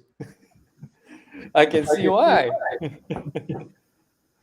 Thank you. Yeah, I mean this is really great. I mean, I don't know what to tell the composer of the piece and his brother that are already like masterly playing this music. I could offer some observations and then maybe ask some questions. Absolutely, anything you got, because it's Yeah. I'm sure you know, as a composer, it's kind of hard to get feedback sometimes. Yeah. Oh, I no, my teachers has never held back on giving me Oh, okay. feedback. So, I mean, the first observation, okay, before hearing you play, to be honest, when I looked at the score, I saw the meter, I saw the simple language, and I'm going, oh God, it's one of those pieces.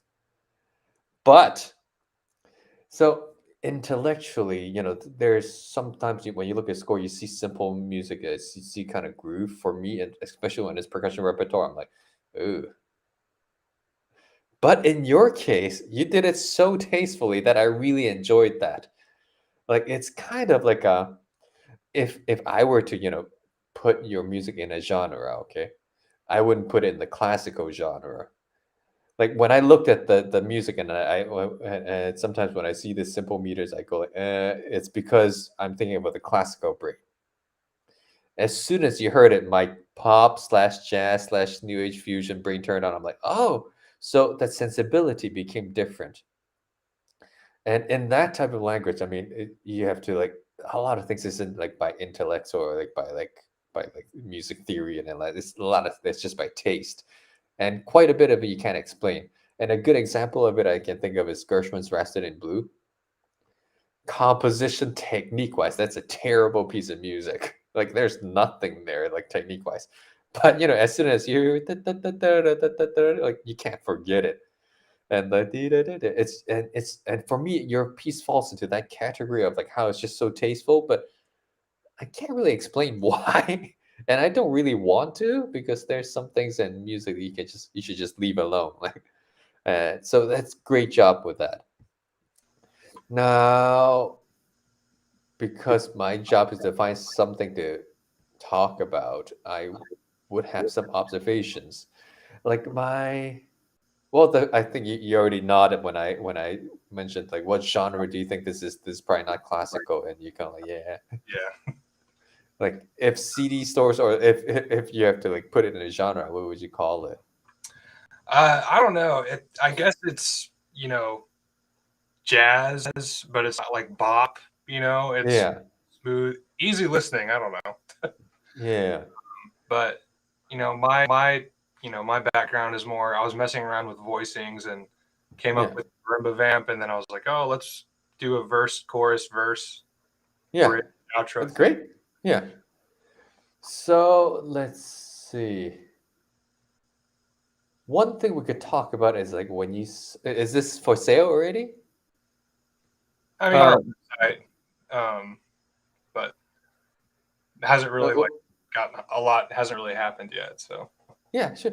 So my question could be like I can see like most people like being able to catch into this one, but at the same time, pop, jazz, fusion genre, maybe you could also have a lead sheet in case people wanted to mess with it. For me, if I saw the lead sheet and maybe some suggestions of groove or something, like my musician brain, my classical musician brain, like has a different approach to it. Like I would approach it differently. I play a tune rather than like I have to play every note correctly because it's on the page. It might take some people into that mindset, seeing all the notes on the page. So that's something you could consider. I wouldn't like not sell this version. I would have like two versions out there. So people would have like so people that are maybe less experienced could play the totally written out version. People that might want to mess around with it, if you're cool with that, might just kind of like, okay, I'm playing a tune. Or professors like me might see like, okay, this is a tune. All right, I feel, whew, okay. yeah. And yeah, go ahead. I was just gonna say the vibe solo there about like Yeah. 2/3. Oh, I see you added stuff. Yeah, I added stuff, but I probably could just put lead sheets over that. I mean, I just wrote it down, kind of safety. Yeah, You know, I think it's definitely smart to write it down as a safety for, again, for some more like maybe high school, college students can play it with at ease that may not be so comfortable with improvising. But some people, like I assume Cody, you improvise, Not on this one specifically. but you have yeah, the I do, yes. ability, yeah. Yes. So maybe give Cody some room to improvise too. Like, don't just control your little brother. I'm like, little bro, you gotta do exactly what I do. I assume you get along. You're playing a duo with your brothers. Oh, There yeah. might be fights sometime, but it's Well, okay. Brothers fight.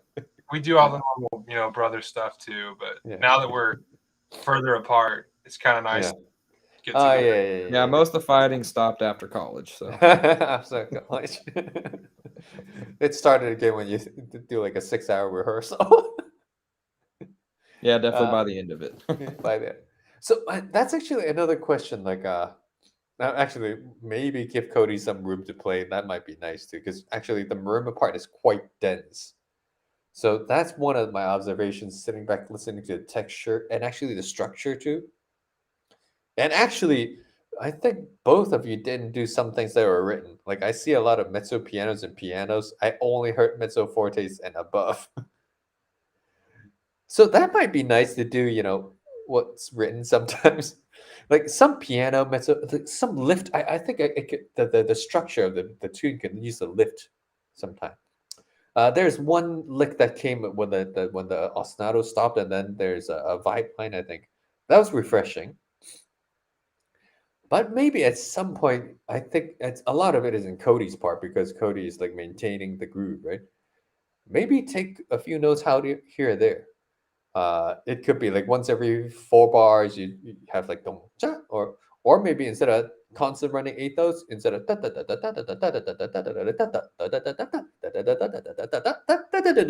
and then when you bring back the groove, it might be interesting just to have a little fill, a little break in the texture, and also by the repeat, the recap, I thought, oh, okay, I've heard that before. And then the outro, for me, if you don't mind me saying, the outro, is that what you call it? Like the coda? Yes. Yeah. That part is weaker than the other parts. Mm-hmm. So for me, the return and the coda was expected. If you could find a tasty way to like end it not so expectedly, and I don't really have any suggestions right at the moment, but for me, lifts and maybe surprises in the harmony. Maybe, I mean, don't do a classic 70s pop song like 3-degree raise or something, like half-degree raise or something. I wouldn't recommend that, but maybe if it was like.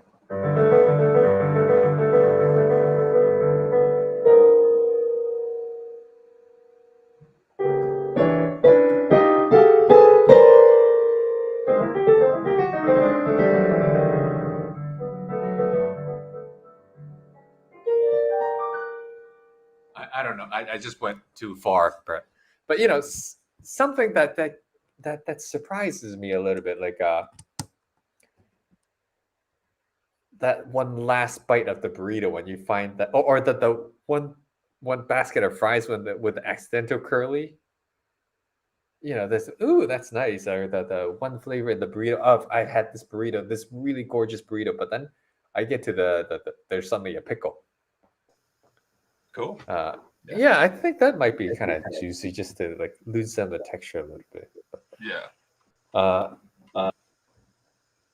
like I said, I don't have too much to offer. You're doing so well already, and it's obviously you own the tunes. These are just suggestions. Maybe not for this piece, even maybe in the future pieces. Also, maybe explore with like different harmonic language. That might be fun. And one of our favorite composers, Ryuichi Sakamoto. Do you know this composer? I don't think so, no. Yeah, he recently passed away. He was a Japanese film composer. He wrote music for like The Last Emperor, I think the Leonardo DiCaprio movie, The Revenant, Babel. He wrote music for all those movies. And I'd encourage you to check his music out. You know, he has a great sense of how to control harmony, making it so catchy but so complex at the same time. And for me, there's a lot to learn there. Like sometimes, like a tune will sound really simple, and then you go to play it, and then you're like, wait, I'm missing like a lot of things. And then you you listen carefully. It's like how he plays it, that balance of voices, or like pick some like tricky notes in there that's hidden, that gives it that extra flavor, so it's not quite so bland. Yeah, how do you spell that, Pius? Sorry, the Ryuichi Sakamoto, like Ruichi, first name. Yeah. Yeah, Sakamoto, Sakamoto. I'll just put Sakamoto. I'm just going to put it in the feed so people can check out later. Like for me, Energy Flows is a good one to start with. It's not quite as groovy as yours, but in terms of groove, I don't know what's that singer's name? Jacob Collier or something. Yeah. You're a fan? Yeah. I'm always trying to figure out new ways to incorporate better, more editing mode mixture stuff. Yeah. So I'm always interested in learning more about that type of thing. If I were you, because I have this great brother playing with, I would just like go into a room and improvise for a little bit. Don't even think about like what you're doing. Just play for a little bit and try to do wrong things. Because right now, like this is for me, I think you're very much in comfort zone. Try to do something wrong and see if you discover something. Like if you do like 5 minutes of wrong things, you might have like 30 seconds that you may end up retaining. I'm like, I could go off with that. For me, in my case, recently, when trying to do new things, wrong things, I used a matrix and tone roll just to get myself off of habits. And you could try something to get yourself off of your habits too, maybe. Tone roll, set classes, or just like pick like maybe one nasty chord and just improvise with it for like 10 minutes and see what you come out of it. Yeah, and something that might help is, getting away from diatonic brain is to pick a few pitches and don't think chord progression. And just see what you do with it. Like limit yourself to 4 or 5 pitches maybe. Or 3, actually. 3 is actually good. And then you start discovering the effects of the thinking about intervals as colors, and thinking about intervals as directions, rather than like G7, C7. That could be a way to add a little bit, and then maybe you don't completely go off in a totally different route. Maybe mix the two together, like add some elements, like some different salt and pepper, and then go with your what is signature Holmes duo sound, and then that maybe could transform your burrito a little bit. I don't know why I keep saying burrito. I'm just hungry. Yeah, I think you're hungry for sure. Yeah, I think I'm hungry. But I hope this helps. I mean, once again, like great job. This is like really awesome, and I really enjoyed that performance. No, we really appreciate it. Always. Yeah, thank you so much. Great composers and. Yeah. Great. I see Tim's beautiful face again. I think that's a natural conclusion. Great job, guys. Pius, I didn't know if you've got just a few minutes just for a few questions if I bring everyone on. If that's all right. Please. And then you can go grab your burrito. Elias, I did notice I cut you off a little earlier than everyone else, so I don't know if you've got any questions first, maybe. You're welcome to ask some. But it's an open house, so anyone that's got any questions for Pius, go for it. I don't have anything specific related to Merlin, but I always love to ask people if they have any specific things they do when they practice that they think is something that everyone should know about. I personally just slow practice and swing practice. I practice with the rhythm games. Dun, dun, dun, dun, dun, dun, dun, dun, you know. Yeah, no, for me, I don't warm up. I just go play. So most of my practice session, I just play my repertoire slowly. That's it. So I don't do exercises and things. So that maybe that helps. But I don't have specific tricks. I don't do scales. I should do scales. Yeah. Oh, Ryan, you're back. I thought you had to go. I did. I had to take a quick phone call with family, so I'm All back. right, all right. Good to be back. Yeah. Do you have any questions? And Albin is back too. I do have a question for you. Yeah. This is something I always like to kind of ask any artist I get to meet with, and I'd like to hear from you too. Of where do you draw inspiration from, and who are you listening to? Eriko Daimo all the time. Every day I listen to her. I mean, other than Eriko, of course, I mean, it changes from time to time. I just mentioned Ryuichi Sakamoto. I think he's really cool. I like Boulez a lot, actually. Not all the Boulez pieces, like some pieces. Like I like Sir Ansi's. That's one of my favorite pieces. The piece for do you guys know this piece? Sir Ansi's for 3 pianos, 3 percussion, and 3 harps. Check it out. It's really cool. And then I like Sanaka's a lot, just because I'm teaching it this year a lot. And of course, Bach, I'll never grow sick of. I love Bach. My blood still loves Rachmaninoff, although I understand, like intellectually, I think there's less there to grab onto, but my heart just goes to it. Like Rachmaninoff is, oh, I love Mahler. I mean, I like a lot of music. Yeah. I was just wondering if you, how much you've if any classically studied composing as well as percussion, or if it's just something you've always kind of done. I mean, percussion I've studied at conservatories and things. Composition, I don't have a composition degree, but I've taken lessons. In my undergrad, I took some lessons with David Ludwig. He's now the dean of Juilliard, and a little bit with Jennifer Higdon, who's Jennifer Higdon, and then I've worked quite a lot with the composer Bright Sheng, who's a composition professor at the University of Michigan. I recorded all his percussion pieces, and of course, being so close proximity, I showed him my scores quite often, and he's given me a lot of pointers and exercises to work on. So, yeah. I've got one question for you, if you don't mind. Yes, Tim. So how much of your compositions do you like write on piano first or marimba first, or is it fusion, or like what's your approach? Because everyone's different, but I know you've still got a pianistic background as well. So yeah, I mean, depends. It depends on the piece, but recently it's mostly after baby falls asleep with headphones on the keyboard you just saw. It's mostly I try things out on the piano. Just I need it for a crutch now, because right now I'm using quite complex language, so I can't. I just need to feel things out a little bit, and there's certain things I built into my fingers. I know where things are. Just for to but if I was writing for marimba, though, I would still go to the piano to work out some chords, and then I might write on the piano. I write first, and then I'll put it on the stand again to check if it flows easily on marimba. If it doesn't, I'll still have to change it.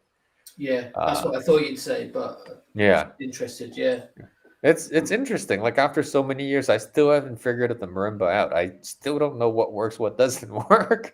Like either physically or even sonically. Sometimes I think something that sounds great, and then I go play. Oh, I can't tell the pitches because of the overtones or something. So I have to change it, or the opposite works too. Great. Anyone else? Final parting questions, and we'll let Pius get his burrito, or actually take over the childcare. Yes. Tim, that's a laugh from experience. Like you've been there. I think it's almost nap time, so I think I am getting Oh, you off easy. you got the better deal. Oh yeah. All right. Well, we've hit 2 hours 30, so that seems Great. a good time to stop. So, thank you, Pius, for your time as ever. No. Amazing feedback, and thank you everyone for showcasing their stuff tonight. It's really enjoyable for me to get back because I've obviously been away. So, good to see you all, and we'll continue on forward with our WPG journey. Until then, Pius, thank you very much. No, thank you for having me, and thank you for playing, and thank you for the conversation. Brilliant. I'm just